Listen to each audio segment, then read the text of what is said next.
जब राजेश खन्ना ने डिंपल कपाड़िया से समंदर में फिकवा दी थी ऋषि कपूर की दी अंगूठी, जानिए इससे जुड़ा हुआ किस्सा। एक दौर में ऋषि कपूर का दिल डिंपल के लिए धड़का करता था और उन्होंने एक्ट्रेस को एक रिंग भी दी थी, जिसके बाद राजेश खन्ना ने उस रिंग को समंदर में फिकवा दिया था। बॉलीवुड में कई ऐसी कहानियां हैं जिसने हर किसी को काफी हैरान किया है। ऐसे में हम आज आपको बॉलीवुड के दिग्गज एक्टर ऋषि कपूर के जुड़ा एक किस्सा बताते हैं। देखिए, बहुत कमाल का ये किस्सा है। आपको याद हो तो बता दें कि ऋषि कपूर की डेब्यू फिल्म बॉबी थी और उनके साथ इस फिल्म में डिंपल कपाड़िया नजर आई थी और दोनों का इसी के साथ ही डेब्यू हुआ था और एक्टर का दिल इसी दौरान डिंपल की खूबसूरती पर आ गया था। हालांकि बाद में डिंपल की जिंदगी में राजेश खन्ना आए और इस दौरान जो कुछ हुआ वो हैरान कर जाता है।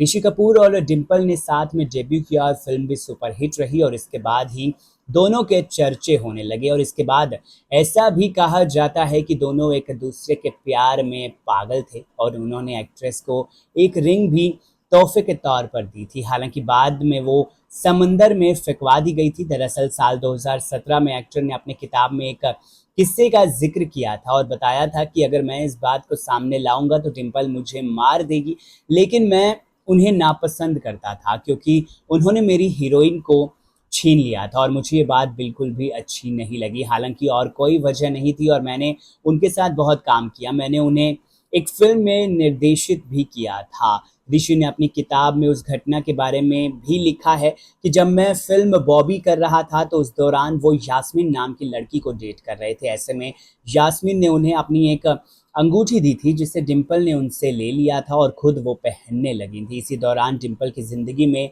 राजेश खन्ना आ गए और उन्हें ये बात अच्छी नहीं लगी और उन्होंने एक्ट्रेस के हाथों से वो रिंग उतारी और फिर उसे समंदर में फेंकवा दिया। ऋषि कपूर ने कहा कि वो अंगूठी महंगी नहीं थी, लेकिन ये उनके लिए बहुत ज़्यादा मायने रखती थी और उन्होंने कहा था कि उन कारणों में से एक था जो उन्हें राजेश खन्ना बिल्कुल भी पसंद नहीं थे। उसने मेरी अंगूठी भी मुझसे छीन ली थी, उसने मेरे नायिका को छीन लिया था और उससे शादी कर ली थी। तो जाहिर तौर पर मेरे लिए बहुत सारे कारण थे राजेश खन्ना से नफरत करने के। ये सारी बातें ऋषि कपूर ने अपनी किताब में लिखी हुई हैं। राजेश खन्ना डिंपल कपाड़िया के बारे में चर्चा करते हुए ऋषि कपूर ने इस सब बातों का जिक्र किया है। इस वीडियो को लेकर क्या है आपकी राय, कमेंट सेक्शन में ज़रूर बताइए।